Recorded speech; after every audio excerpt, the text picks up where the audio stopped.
Hi friends, அஸ்ஸலாமு அலைக்கும். Welcome to Thansiha kitchen. இன்றைக்கி நம்ம தன்சிஹா கிச்சனில் இறால் பிரியாணி எப்படி பண்ணுறதுன்னு பார்க்கலாம். அதுக்கு முன்னாடி நம்மளோட சேனலை சப்ஸ்கிரைப் பண்ணாதவங்க சப்ஸ்கிரைப் பண்ணிவிட்டு பக்கத்துள்ள பெல் ஐக்கானை கிளிக் பண்ணி அதில் ஆளுங்கிற ஆப்ஷன் கொடுத்தீங்கன்னா நம்ம போகிற ஒவ்வொரு வீடியோ நோட்டிஃபிகேஷன் வரும். இப்போ வாங்க வீடியோக்குள்ளே போகலாம்.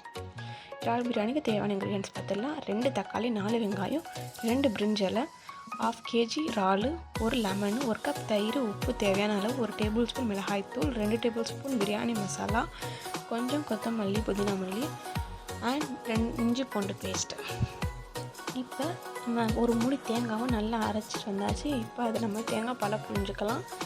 1 கப் தேங்காவையும் அப்படியே கொட்டிட்டு நல்லா தேங்காய் பால் புழிஞ்சு எடுத்துக்கலாம். ஃபஸ்ட்டு கெட்டியான பால் புழிஞ்சுக்கோங்க.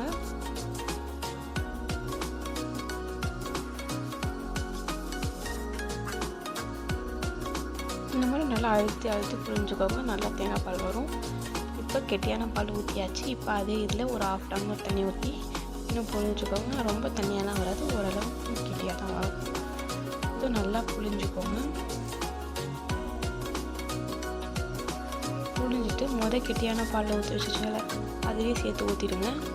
ஊற்றின பிறகு ஒரு பவுல் எடுத்துக்கோங்க. ஒரு பவுலில் நம்ம வச்சுருக்க இறாலை சேர்த்துக்கலாம்.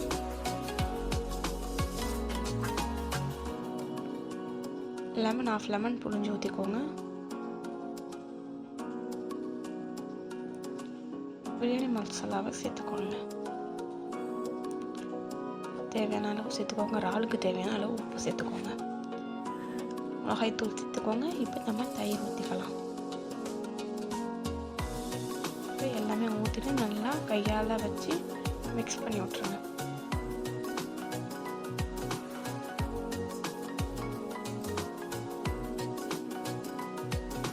நல்லா மிக்ஸ் பண்ணியாச்சு. ஒரு சட்டியில் நெய் தேவையான அளவு நெய் ஊற்றிக்கோங்க. நெய் ஊற்றிட்டு நாங்கள் ஒரு 3 டேபிள் ஸ்பூன் நெய் ஊற்றிட்டோம். மாயாவரத்து நெய்ன்னு சொல்லுவாங்க, அதுதான் நாங்கள் ஊற்றிருக்கோம். இப்போ நம்ம ஊற வச்சு 1/2 மணி நேரம் ஊற வச்ச இறாலை இப்போ நம்ம சாட்டுக்குள்ளே சேர்த்துக்கலாம். எண்ணெயில் இப்போ நெய்யில் பார்த்தீங்கன்னா இறால் நல்லா பொரிஞ்சிடுச்சு. நல்லா கிண்டி விடுங்க. இந்த மாதிரி நல்லா நீட்டாக இருக்கிற இறால் சுருங்கி வரும் பாருங்கள். அப்போ தான் ஓரளவு வெந்திருக்குன்னு அர்த்தம். பாருங்கள், நல்லா மசாலாவோட கரண்டு வந்துடுச்சு.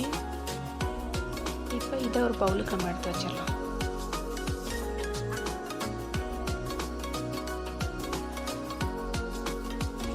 நெய் இருக்குதா? இப்போ சன்லைட் ஆயிலை கொஞ்சம் சேர்த்துக்கோங்க. ரொம்ப அதிகமாக சேர்க்கணும், ஓரளவு சேர்த்துக்கோங்க. நெய்யோட எண்ணெயும் சேர்த்தாச்சு.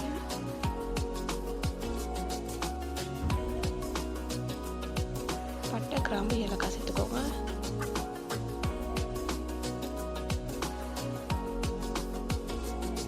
இன்னும் சூடாகணும். பட்டை, கிராம்பு, ஏலக்காய் சேர்த்த பிறகு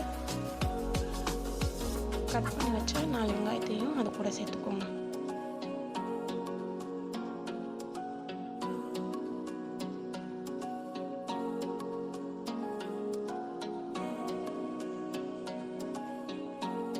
சேர்த்துட்டு நல்லா கிண்டி விடுங்க.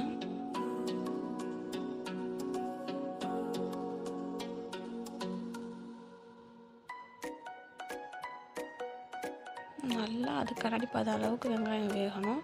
வெந்த பிறகு 3 டேபிள் ஸ்பூன் இஞ்சி பூண்டு பேஸ்ட்டு சேர்த்துக்கலாம்.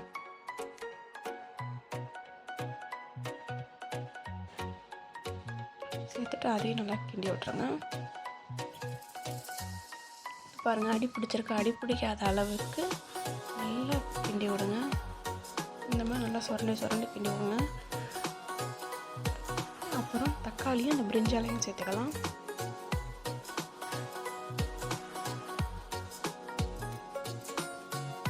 அதையும் சேர்த்த பிறகு நல்லா மிக்ஸ் பண்ணி விட்டுருங்க. தக்காளி வரதுக்காக ஒரு பிஞ்ச் அளவு உப்பு சேர்த்துக்கோங்க. 1/2 டேபிள் ஸ்பூன் மிளகாய்த்தூள் சேர்த்துக்கோங்க. தக்காளி ஓரளவுக்கு வெந்த பிறகு 1/2 டேபிள் ஸ்பூன் மிளகாய்த்தூள் சேர்த்துக்கோங்க. 1/2 டேபிள் ஸ்பூன் மிளகுத்தூள் சேர்த்துக்கோங்க. இது அரிசிக்கான மசாலா, அது இறாலுக்கு மசாலா, இது அரிசிக்கான மசாலா. அப்புறம் ஜீரகத்தூள் 1/2 டேபிள் ஸ்பூன்.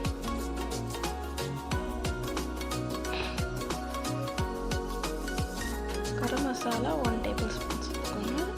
அப்புறம் புதினா மல்லி வச்சுருந்தோம்னா அது சேர்த்துக்கலாம். இப்போ நல்லா கிண்டி விடுங்க, அடி பிடிக்காத அளவுக்கு. சுரண்டி சுரண்டி விட்டிங்கன்னா அடி பிடிக்காத பற்றிக்கு நல்லா எண்ணெய் பிரிஞ்சு வந்த பிறகு 1/2 டேபிள் ஸ்பூன் மல்லித்தூள் சேர்த்துக்கோங்க. குழம்பு மல்லித்தூள் இருக்குல்ல, அந்த மல்லித்தூள் சேர்த்துக்கோங்க. அதையும் சேர்த்த பிறகு நல்லா கிண்டி விட்டுடலாம். நல்லா மசாலா பரண்டு வருது பாருங்கள். இந்த மாதிரி அடிப்படை அளவுக்கு கிண்டி விட்டுக்கோங்க. இப்போ தேங்காய் பால் நம்ம புளிஞ்சு வச்சோம்ல, அதை சேர்த்துடலாம்.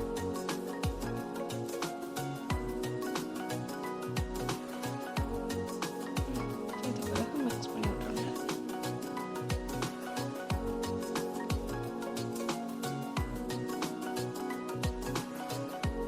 இப்போ தேவையான அளவு உப்பு சேர்த்துக்கலாம். தேவையான அளவு உப்பு சேர்த்த பிறகு இந்த பவுலால் 1.5 பவுல் தண்ணி ஊற்றணும். நம்ம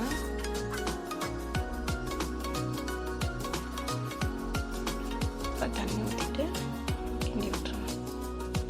கிண்டி விட்ட பிறகு தண்ணியில் கரெக்டாக பார்த்துக்கோங்க. இப்போ இந்த மாதிரி நல்லா கொதித்த பிறகு நம்ம வீட்டு அரிசி தான் நம்ம யூஸ் பண்ணுற அரிசி தான் நம்ம சேர்த்துருக்கோம். அது 1 கிலோ சேர்த்துருக்கோம் அரிசி. அந்த அரிசியை நல்லா ஊற வச்சு சேர்த்துக்கோங்க. ஒரு 10 நிமிஷத்துக்கு முன்னாடி ஊற வச்சுருங்க. ஊற வச்சுட்டு இப்போ நம்ம இதில் சேர்த்துடலாம். கொதிக்கிற தண்ணி சேர்த்து மூடி வச்சுருங்க. அது நல்லா புளிங்கி வரட்டும். பாருங்கள், அரிசி ஒரு 5 நிமிஷம் கழிச்சு பார்த்தீங்கன்னா நல்லா புளிங்கி வரும். அது இந்த மாதிரி கொதித்த பிறகு ஒரு 50% வெந்திருக்கும் அரிசி. இப்போ நல்லா அடி கொடுத்து கிண்டி விட்டுக்கோங்க.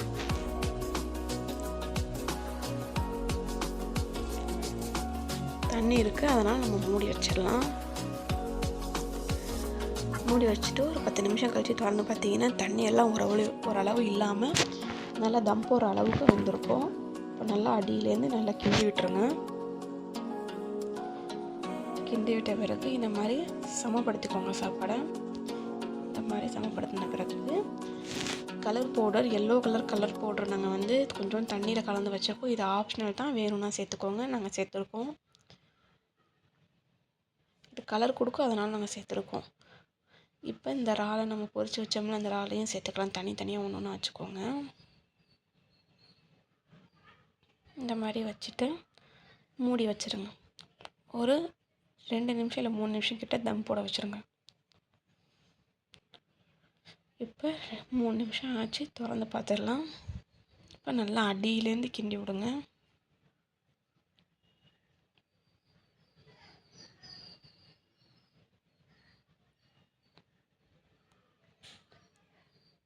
இந்த மாதிரி அடியிலேருந்து கிண்டி விட்டாச்சு. இப்போ சூப்பரான இறால் பிரியாணி ரெடி ஆகிடுச்சு. கண்டிப்பாக இந்த டிஷ்ஷை உங்கள் வீட்டில் நீங்களுமே ட்ரை பண்ணி பாருங்கள்.